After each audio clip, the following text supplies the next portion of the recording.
வணக்கம் அன்பு நண்பர்களே, வாழ்க வளமுடன். மனவளக்கலை புக்ல இருந்து ஆசை சீரமைத்தல் அப்படிங்கிற பகுதியிலிருந்து ஒரு 2 பேஜ் இன்னைக்கு வாசிக்க போறோம். எழும் ஆசைகள் நமது அறிவின் மேம்பாட்டை அடிப்படையாக கொண்டதென்றால் அதனை நிறைவு செய்யலாம். கடைசி லாஸ்ட் லைனுங்க. இதுக்கு முன்னாடியே படிச்சிட்டோம். நமக்கு முன்னேற்றத்தை ஏற்படுத்தும் என்றால் நிறைவு செய்யலாம். அதாவது ஒரு ஆசை வருது, அந்த ஆசையை நீங்க நிறைவேற்றினீங்கன்னா உங்களுக்கு முன்னேற்றம் வரும்னா நீங்க அதை கண்டிப்பா பண்ணலாம். உலக நலத்தை கூட்டி வைப்பதானால் நிறைவே செய்யலாம். உங்களுக்கு இல்லாத இந்த சமுதாயத்துக்கும் உலக நலத்துக்கும் நல்லதுன்னு நீங்க கண்டிப்பா அதை பண்ணலாம். அதை விடுத்து அது வேண்டும் இது வேண்டும் என்ற இச்சையை விருத்தி கொண்டே போகலாகாது. ஆசை அருமின்கள் ஆசை அருமின்கள் ஈசனோடு ஆயினும் ஆசை அருமின்கள் ஆசை படப்பட ஆய்வரும் துன்பங்கள் ஆசை விடவிட ஆனந்தமாமே.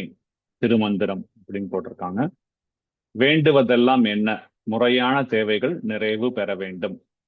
இயற்கை துன்பங்கள் சமன் செய்ய பெற வேண்டும். நாளுக்கு நாள் அறிவில் மேம்பாடு வேண்டும். ஆன்மீகத்தில் உயர்வடைந்து முழுமை பேற்றை அடைந்து வீடு பேறு பெற வேண்டும். உடலுக்கு ஆகாரம் உழைப்பு வேண்டும்.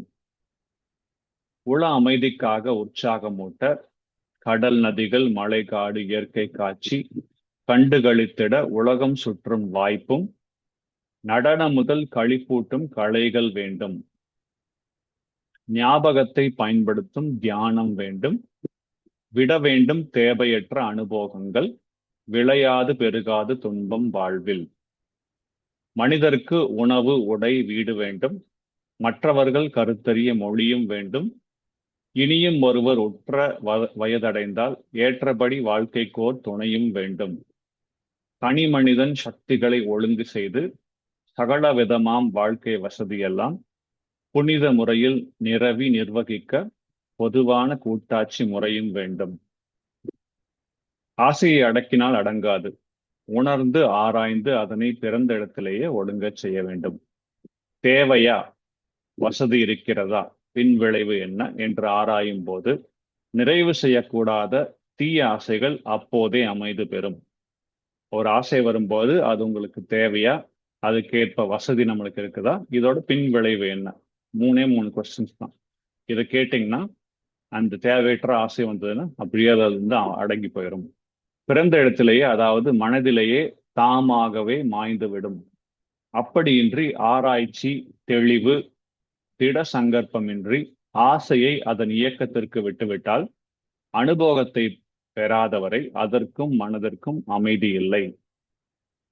இச்செயலும் மூலமெனும் எண்ணத்தாலாம் இன்ப துன்ப காரணம் அதுவே ஆகும். இச்சையெனும் தீயெழுந்து எரியும் போது இயங்கும் உடல் கருவிகளால் அறிவை கொண்டு அச்சமர அனுபவித்தே அணைக்கலாகும். அதை தணிக்க வேறு வழியில்லை. அதனால் நச்சு விளை இச்சைகளை விளைவிக்காத நல்லொழுக்க வாழ்க்கைக்கு முறை வகுத்தேன். இதோட இன்னைக்கு நம்ம இதை ஸ்டாப் பண்ணிக்கலாம். இதை பத்தி உங்க மனசுல என்ன தோணுதுன்னு யோசிங்க. இது ஒரு நல்ல விதமான லேர்னிங்கா இருக்கும்னு நம்புறேன். So I am wishing you all the best for the week. இந்த வாரம் புதிதாக ஆரம்பிக்க போகுது. உங்க எல்லோருக்கும் வாழ்த்துக்கள், பாராட்டுக்கள். நன்றி. வாழ்க வளமுடன்.